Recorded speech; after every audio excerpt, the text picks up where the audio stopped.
Которые бережно передают огонь из района в район нашей республики.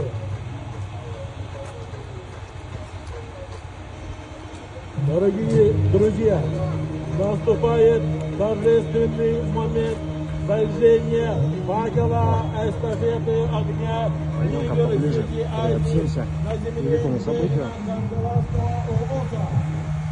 Почетное право зажечь огонь предоставляется ветерану спорта, кандидату в мастера спорта, ОФСР, полетной атлетики и исполнительного спорта, мастеру спорта, якутской ОФСР, мастеру спорта России, среди ветеранов полетной атлетики, скоро будет жарко. спорта, почетному ветерану спорта Республики Саха-Якутия, почетному гражданину Яндарьонову Афанасию Петровичу. Бурные аплодисменты!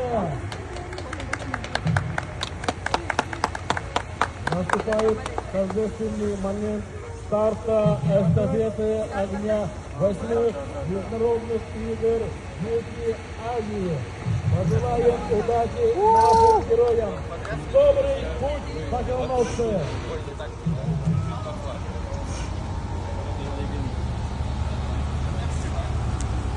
Все, начало положено. Вперед!